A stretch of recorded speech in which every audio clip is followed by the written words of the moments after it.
Salut, c'est Tsuki et bienvenue pour cette nouvelle vidéo. Cette fois je vais vous proposer une recette un petit peu spéciale parce qu'elle va consister à utiliser normalement 100% des ingrédients et donc une cuisine zéro déchet. Ça sera une truite sauce au vin blanc accompagnée de ses petits légumes et de ses pommes de terre tournées. Alors pour cette recette il vous faut 250 g de navets, 250 g de céleri rave, 250 g de carottes, 2 oignons moyens ou un gros, 350 g de pommes de terre, un bouquet garni, du vin blanc, de la crème liquide. Alors pour info, le vin blanc et crème liquide, je sais pas encore combien je vais en mettre, donc pour l'instant je reste évasive, mais je vous dirai en temps voulu combien j'utilise. Une échalote, et bien sûr, 2 truites. Alors, sachez que la recette elle est pas absolue. Vous pouvez bien sûr utiliser d'autres légumes et dans d'autres quantités. Mais bon, sachez que ça va altérer normal le goût du bouillon. Donc si vous préférez d'autres légumes, utilisez d'autres légumes. Mais des légumes qui sont compatibles avec du bouillon. Par exemple, pas de poivron, pas de courgettes, pas de choses comme ça. Alors, on va commencer par les truites parce que ce qui va être le plus long à faire, ça va être le bouillon. Alors, déjà, commencez par les vider si ça n'a pas déjà été fait. En même temps, je vais en profiter pour vous donner quelques petits indices pour la fraîcheur du poisson. Alors déjà, normal, faut qu'il sente bon. Mon poisson, il est pas frais! Ah, ça sent toujours un petit peu fort, mais bon, faut pas que ça ait une odeur trop désagréable. Regardez l'œil. Tu peux me focus, s'il te plaît, ce serait sympa. Voilà, regardez l'œil du poisson.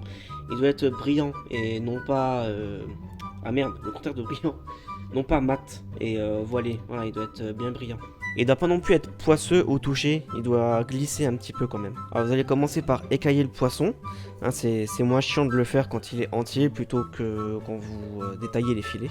Alors il y a des... comment ça s'appelle, merde, des pinces, enfin des outils spéciaux pour écailler les poissons. Franchement, c'est pas... Si vous mangez pas beaucoup de poissons, c'est pas très utile. Quand vous prenez un couteau, vous le mettez dans bien dans le sens là, pas trop de biseaux, sinon si vous avez un couteau qui coupe bien, vous risquez de trancher dans le filet. Et évidemment, j'en fous partout. Je l'ai pas précisé, mais bien évidemment, après pour moi c'est logique. Vous devez partir du queue vers la tête du poisson, parce que les écailles elles sont enfilées dans le sens là. Enfin bref, c'est dans le sens là qu'il faut faire pour écailler les poissons. Donc une fois que vous pensez avoir fini d'écailler votre poisson, vous passez un petit coup sous l'eau froide pour retirer les écailles qui seraient restées collées dessus. Et après vous passez un petit coup d'ongle pour vérifier que vous avez bien enlevé toutes les écailles. J'en ai laissé exprès pour vous montrer. Il n'y a aucun doute. Bien sûr. Bien sûr. Bien sûr. Et quand vous sentez qu'il y en a encore, vous repassez un petit coup. Alors oui, merde, je vous ai dit de vider le poisson si le poisson il a pas fait, mais peut-être que vous savez pas comment faire. Et si vous avez la flemme de regarder sur YouTube, c'est simple, vous, à partir du ventre, à partir de la tête, vous maintenez votre main comme ça, vous donnez des petits coups de couteau comme ça au fur et à mesure, pas besoin d'être brusque, juste des petits coups de couteau, juste pour entailler la chair, voilà, faut pas que les organes soient touchés, sinon le foie ou quoi va être transpercé, ça va couler dans la bestiole. Et du coup ça va être dégueulasse. Bref, jusqu'à l'anus, parce que là c'est l'anus qui a été coupé. Et là avec votre doigt, vous enlevez, vous raclez tous les organes. C'est dégueulasse, mais faut le faire. Voilà, et puis là vous pouvez comparer, si vous voyez bien à la caméra, parce que... Focus. Merci. Là vous pouvez comparer la bestiole, la truite écaillée et pas écaillée. Voilà. D'ailleurs, l'écaillage, si vous sentez moyen la manip, vous pouvez demander à votre poissonnier qu'il le fasse, normalement il le fera sans problème. Ah, ça c'était une femelle parce qu'elle avait des œufs. Ah non, c'est du polystyrène.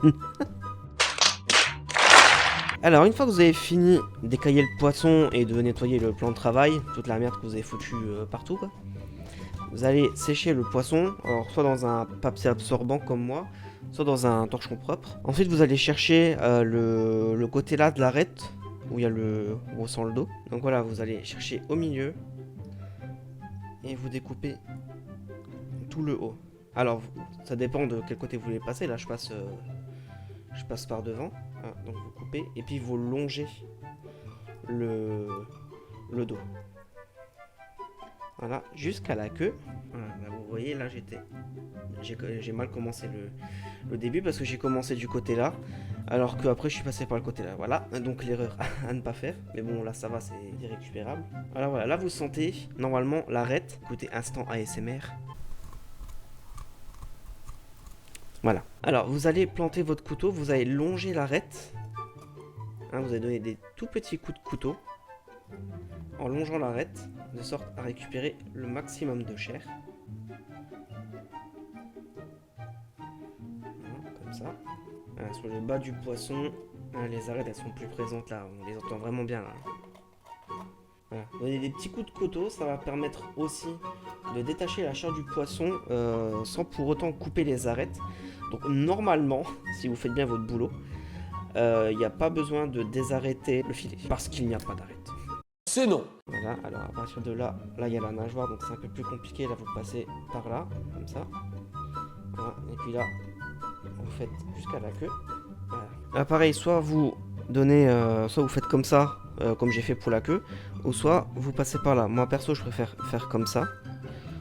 Au moins, ça va me permettre de récupérer le maximum de chair jusqu'à la tête. Vous vérifiez au toucher s'il n'y a pas des arêtes. Ah là, il y en a quand même. Donc là, vous prenez une pince, soit une pince à épiler, soit une pince à désarrêter, quoi. Alors, la petite astuce, c'est de prendre un récipient avec un petit peu d'eau dedans. Pour, une fois que vous avez retiré les arêtes, vous plongez votre pince dedans. Et l'arête coule toute seule. Elle se détache toute seule de la pince. Voilà, alors une fois que vous avez fini de désarrêter le filet, vous mettez du côté là, histoire de pouvoir voir les nageoires et supprimer les parties là du poisson. Voilà, bon, une fois que c'est fait, vous avez fait le plus chiant et probablement le plus long. Alors, vous allez garder les filets de côté au frigo. On va tout de suite démarrer le bouillon. Alors, pour le bouillon, vous allez prendre une grosse casserole dans laquelle vous allez mettre un peu de matière grasse. La casserole, il faut quand même qu'elle soit conséquente, hein, parce que vous allez mettre les arêtes de poisson et plusieurs parties de légumes. Alors mettez-le à feu moyen parce qu'il faut que ça colore, mais il faut pas non plus que ça soit cramé. Alors, au niveau du poisson, on peut le prendre quasiment tel quel. Faut juste faire gaffe à enlever les ouïes, parce que ça peut donner un côté amer au poisson. Mais la tête, vous pouvez la garder, hein. C'est juste les ouïes. Là, c'est cette partie-là. Cette partie-là qui ressemble un petit peu vite fait à des plumes. Là, c'est ça qu'il faut enlever. Alors, si vos carcasses de poisson ne rentrent pas dans la casserole, n'hésitez pas à les casser. Hein. C'est des truites, c'est des petits squelettes, hein, ça se casse quand même rien. Et le bouillon à la fin je vais le passer au chinois, c'est pour ça que je garde les parties là, de toute façon ça sera arrêté par le chinois. Mais si vous avez un doute sur la grosseur de vos trous, si vous pensez que ça va passer à travers, enlevez-les. Hein. Alors pendant que la poiscaille colore, vous allez vraiment bien laver vos légumes. D'ailleurs prenez de préférence des légumes bio, sans pesticides. Sinon vous allez avoir un bouillon de pesticides. Parce qu'au final, on va garder uniquement les chutes pour le bouillon et le reste, on mangera. Alors, une fois que vos carcasses de truites ont bien coloré, voilà, vous allez mettre de l'eau froide pour stopper la cuisson et pour pouvoir récupérer justement tous les sucres qui sont collés au fond. Voilà, pour l'instant, vous en mettez juste un petit peu, juste histoire de faire détacher un petit peu ce qui a collé au fond. Alors juste une petite précision au niveau de l'oignon, le cul, le coupez pas trop au bord, coupez-le vraiment à ras. Comme ça, quand vous allez le couper en deux pour les faire cuire, ils se détacheront pas, normalement. Alors une fois que vous avez fini d'éplucher les légumes, là vous voyez qu'il y a quand même pas mal de déchets par rapport aux légumes qu'on a épluchés, que normalement on jetterait, mais ce n'est pas le cas. Alors, vous allez foutre, je fais comme ça, voilà, vous allez foutre toutes vos épluchures là où vous avez coloré le poisson, et vous allez mettre de l'eau à hauteur. Voilà, donc si vous l'avez pas fait, là vous frottez le fond pour décoller les sucs de poisson qui se sont collés au fond. Ensuite vous mettez le bouquet garni, un couvercle dessus, vous mettez à fond de balle histoire que ce soit ébullition, et après une fois que ça bout, vous laissez à feu moyen et vous cuisez pendant à peu près 20-25 minutes. Et n'oubliez pas bien sûr de mettre un peu de gros sel, histoire de relever un petit peu le goût de tout ça. Alors pendant que ça cuit, vous allez tailler les légumes. Alors, les carottes, vous pouvez les mettre en rondelles ou faire comme moi, faire des petits bâtonnets. Alors vous coupez en deux, enfin vous coupez à la longueur que vous voulez les bâtonnets. Après vous coupez en deux. Là ça ira pas si je fais encore une fois en deux. Et là vous coupez en trois. Après c'est à vous de voir par rapport à la taille, à la fois la taille des bâtonnets que vous voulez et la taille des carottes que vous avez. Alors pour les pommes de terre tournées, là c'est un petit geste un petit peu technique. Alors vous prenez vos pommes de terre, vous coupez en deux, enfin soit en deux soit en quatre suivant la taille. Mais en 4, ça serait en croix, un coup comme ça et un coup comme ça. Ensuite, vous allez couper un petit peu, je fais sur la planche, voilà. Vous allez couper un petit peu les extrémités. Voilà. Ensuite, vous prenez le couteau comme ça. Et vous faites comme une forme de ballon de rugby, au fur et à mesure. Il y a des couteaux spéciaux qui s'appellent des légumiers. Enfin, vous le trouvez au rayon couteau, mais ça s'appelle des légumiers, quoi. Et ils ont une lame un petit peu arrondie. Bon, je mettrai une image en vidéo de toute façon. Et ceux-là vous permettent de faire des arrondis un peu plus... J'allais dire un peu plus droit, mais des arrondis c'est pas droit. Enfin, des arrondis un peu plus nets. Voilà. Voilà, à la fin vous devez obtenir quelque chose à peu près comme ça.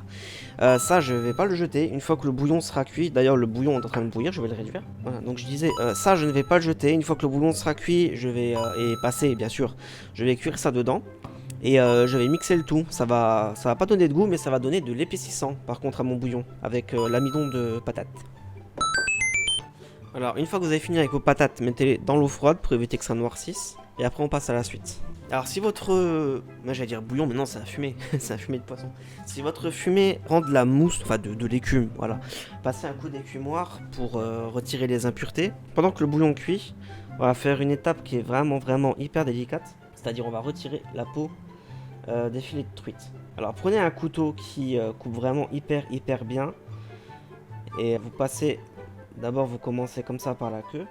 Alors vous trouvez le point entre le filet et la peau au niveau de la queue et vous passez des petits coups comme ça. Après une fois que la partie là est dégagée, tenez avec votre doigt, là comme ça, et vous passez des petits coups de couteau. Alors le truc c'est qu'il faut que la lame soit droite. Une fois que vous avez trouvé la bonne hauteur, vous mettez votre lame droite, comme ça. Et surtout, vous faites des longs mouvements. Ça sert à rien non plus de trop appuyer. Faites surtout des longs mouvements pour ça va permettre, on va dire, à la chair de se couper, de se détacher de la peau. Et à la fois, la peau ne risque pas d'être coupée. Voilà. Et à la fin, vous obtenez normalement le filet, comme ça. Et la peau. Et la peau, on va la garder surtout parce qu'on va faire des chips de peau de poisson. Bien, alors il y a eu un petit souci technique au niveau batterie de téléphone et mémoire. Donc j'ai dû continuer sans. En gros, ce que j'ai fait, c'est que j'ai cuit tous les légumes dans le fumé qui était prêt. Voilà, j'ai cuit tous les légumes, ça c'est fait. Sous-cuisez-les même un tout petit peu, un chouïa, parce qu'on va les réchauffer dans un petit peu de bouillon. J'en ai mis de côté avec les légumes. Donc cuisez-les peut-être 2-3 minutes en moins que ce qu'il faut. Voilà. Donc maintenant on va s'attaquer à la sauce. Alors vous allez mettre un petit peu d'huile dans une casserole, entre petite et moyenne quoi, pour faire une sauce. Et vous allez ajouter directement des échalotes ciselées que j'ai ciselées pendant que les téléphones chargeaient pour gagner du temps. Alors mettez-les direct, hein, on cherche pas une coloration, on cherche juste à ce qu'ils soient translucides. Alors je vous explique, le fumé pendant que les légumes cuisaient a réduit, et même pas mal réduit. Ah vous voyez ce qui reste. Alors ce que je vais faire avec les peurres de pommes de terre, je vais pas les mettre dans le fumé parce que il y aurait trop le goût de pommes de terre et ça serait trop épais. Mais je vais pas les jeter, je vais les garder pour faire de la purée tout simplement dans les peut-être 2-3 jours qui viennent. Je les garde pour faire une petite purée, voilà. Quoi qu'il en soit, ça ne sera pas jeté. Alors une chose aussi que j'ai fait quand les caméras étaient coupées, c'est rectifier le sel dans le fumé. Parce que j'ai passé... En fin de compte, j'avais un petit peu salé, mais pas énormément quand j'ai laissé le fumé cuire. Mais une fois qu'il était passé, je l'ai goûté et j'ai rectifié vite fait l'assaisonnement. Mais ne salez pas trop, parce que s'il réduit, là comme il a réduit chez moi, c'est costaud quoi, il y a pas mal de goût. Après avec la crème ça se dilue un petit peu, mais pas besoin de mettre des tonnes de sel quoi. Voilà, donc une fois que les échalotes sont bien translucides, vous mettez du vin à hauteur, à peu près. Voilà, du vin blanc hein, bien sûr, à hauteur. Voilà, vous mettez à fond et vous laissez réduire jusqu'à quasiment complète évaporation du vin. Alors là les échalotes sont devenues translucides. Là je vais pouvoir ajouter une bonne partie de bouillon. Bon vu qu'il me reste pas grand chose, je mets tout. Voilà. Et je laisse un petit peu, pas réduire parce que c'est déjà bien réduit, je laisse revenir à ébullition. Alors pendant que c'est en train de bouillir, là je suis en train de préparer pour mes chips de peau de truite. Alors vous les coupez de la forme que vous voulez, hein. Moi je les fais un petit peu rectangulaires, vous pouvez les faire triangulaires, avec la forme que vous voulez quoi. Vous prenez une poêle bien chaude avec de l'huile, mais surtout pas mal d'huile, hein, parce que si ça reste que à votre poêle là, vous pouvez dire au revoir à vos chips. Là vous assaisonnez un petit peu. Vous mettez côté pot, et après une fois que vous avez mis côté pot, vous ressalez un petit coup tous vos morceaux de peau. Là pendant que ça cuit, vous pouvez préparer une assiette avec du papier absorbant pour les réceptionner. Une fois que vous voyez que la peau est bien colorée, vous les retournez et vous les laissez cuire encore quelques minutes. Alors une fois que ça a ébullition, vous mettez un petit peu de crème.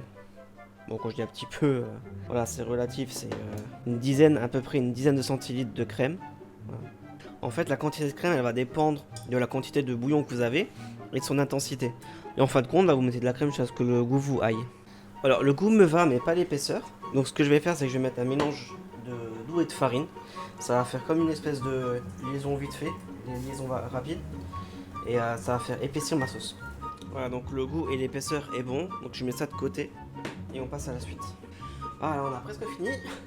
Vous allez rassembler les légumes dans une casserole, enfin les légumes et le bouillon dans une casserole. Et vous allez mettre le tout au début à feu moyen, histoire que ça chauffe, et après à feu doux. Ensuite, vous salez vos filets de truite. Vous mettez la poêle à chauffer avec de l'huile. Voilà, et vous allez passer vos filets de truite dans la farine. Ça va permettre de protéger la chair pendant la cuisson. Alors, petit truc, si vous n'êtes pas sûr de, on va dire, la non-adhérence de votre poêle, vous pouvez mettre un morceau de papier de sulfu dessus. Ça va éviter que ça accroche à votre poêle. Et en plus de protéger, la farine, ça va faire une espèce de couche bien croustillante à votre poisson. Alors, la cuisson des poissons, c'est très rapide, hein, c'est quelques minutes. Vous voyez, ça fait une espèce de croûte. Quand vous voyez que ça croûte comme ça, vous pouvez les retourner. Alors voilà, une fois que les filets de truite sont cuits, on peut passer au dressage. Alors, si vous voulez, vous pouvez les poser sur du papier absorbant pour retirer l'excédent d'huile. Je trouve qu'il n'y en a pas des masses que ça, donc je vais pas le faire. Ça risque de fragiliser le poisson en plus, à force de faire beaucoup de manutention, on va dire. Vu qu'il y a beaucoup de garnitures, vous faites un petit peu comme vous voulez. Et là, en dernier lieu, la sauce. Et voilà, tout pile au niveau de la sauce aussi. Voilà, et puis vous plantez un petit peu quelques chips de peau sur le poisson, ou même à côté si vous voulez, ça évitera que ça prenne l'humidité à cause de la sauce. Et j'aurais pu aller encore plus loin parce que j'avais vu qu'une fois dans Top Chef, ils avaient réutilisé les arêtes pour les faire frire et manger les arêtes en elles-mêmes. Donc moi j'ai pas été jusqu'à là non plus parce que je connais pas le temps et compagnie, mais on peut manger jusqu'à les arêtes elles-mêmes. Voilà, donc j'espère que cette vidéo vous aura plu. Ça m'a pris pas mal plus de temps que prévu, mais bon, après c'est comme ça, hein, il y a des choses qui arrivent sans qu'on le veuille. Et je vous dis à la prochaine pour une nouvelle vidéo. Tchuss!